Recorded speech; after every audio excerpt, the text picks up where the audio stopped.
আসসালামু আলাইকুম, good morning, শুভ সকাল।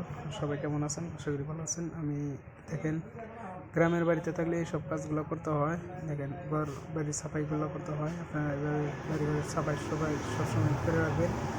অনেকগুলো ঘাস হয়েছে, যার জন্য করে একটু সাফ টাপ করে দেই। সকাল সকাল সাফ টাপ করে দিয়ে কাজে যাবো। এভাবে সাফ করতেছি। আমি আজকে ভিডিওটা বানাইলাম আপনাদের দেখানোর জন্য। গ্রামে আসলে এভাবে কাজগুলো করতে হয়, যাদের গ্রামের বাড়ি তারা সবাই এইভাবে কাজ করে। দেখেন আমি ভিডিওটা খুব স্পিড বানায় দিতেছি। দেখেন এই জায়গাটা সাফ করার পরে কীরকম লাগে অবশ্যই একটু কমেন্টের মধ্যে জানাবেন। আপনারা দেখেন বরাবরই এই দিকটা হয়ে গেল, এখন এই দিকটা একটু সাফ করে দেবো। আসলে উঠান বাড়িঘর এগুলা গ্রামের বাড়িতে যেগুলো আছে তারপরে উঠানগুলো ঘাস হয়ে পুরো ভরা যায়। এই ঘাসগুলো মাঝে মাঝে সাফ করে দেওয়া লাগে, সাফ করে দিলে অনেক ভালো হয়। আমি সাফ করে দিতেছি অনেকদিন পর। সকাল সকাল আমি কাজে লেগে পড়ছি। আপনার সাথে থাকেন। দেখেন অনেকগুলো সাফ করা হয়ে গেছে অলরেডি। এইগুলো আমার বাগুন গাছ আছে। এই বাগুন গাছের বয়স মোটামুটি 3 বছর হয়ে গেছে। কিন্তু বাগুন গাছগুলো বয়স কিন্তু 3 বছর হয়ে গেছে। 12 মাসি বাগুন। বাগুন গাছগুলো সাফ করে দিই, তাতে ভালো হবে, ভালো লাগবে।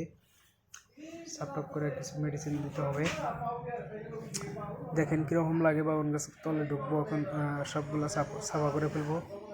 সব গাছগুলো সাফা করার পরে কীরকম লাগে অবশ্যই একটু জানাবেন। চারিমুখে সাফ করলাম, এখন বাগুন গাছের তলে এসে সাফ করবো।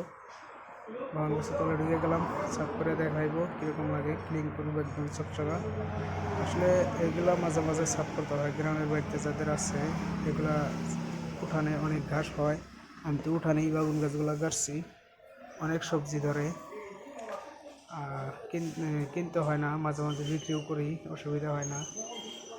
তো দেখেন কীরকম হইলো, কি সুন্দর লাগছে। এখন দেখেন কীরকম গাছ ছিল, এই গাছগুলো সাফা করে ফেলাম। এখন কিন্তু ঠান্ডা সকাল সকাল একটু ওস পড়ছে। আমি এই ঠান্ডার মধ্যে সকাল সকালে আমি কাজটা করে ফেলাম। অবশ্যই সাফ করার পরে জায়গাটা কীরকম লাগছে অবশ্যই সবাই একটু জানাবেন।